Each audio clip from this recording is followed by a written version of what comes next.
Hello po mga kapatid.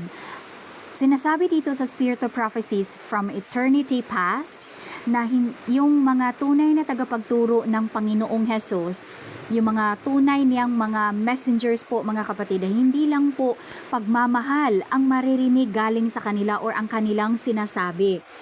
Sabi dito, while he preached the love of God in Christ, he rebuked the prevailing iniquity and warned that judgment would surely be visited upon the transgressor. It is not smooth things only that are spoken by holy men. God puts into the lips of his messengers truths that are keen and cutting as a two-edged sword. Sana malinaw mga kapatid. Itong mga tao, sinabi sa isang passage na smooth things lang ang lumalabas sa kanilang bibig, sila pala mga kapatid ang tunay na mga false teachers. Ito mga kapatid, Christian Experience and Teachings, page 246, paragraph 3, false prophets do not exalt Christ.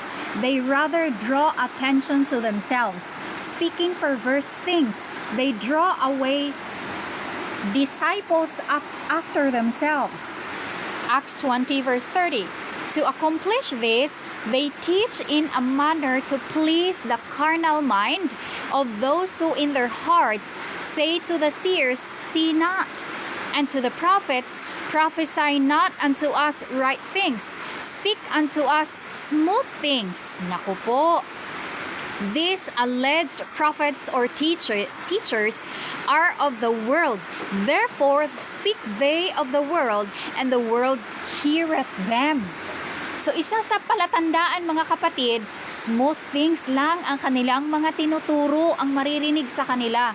Ayaw po nilang ituro kung ano talaga yung mga kasalanan, mag-i-expose sa mga kasalanan, mag-expose sa mga maling aral, kasi po sila mismo ang nagtuturo ng mga maling aral at nag-lead sa mga miyembro ng iglesia na magkasala against sa Panginoon.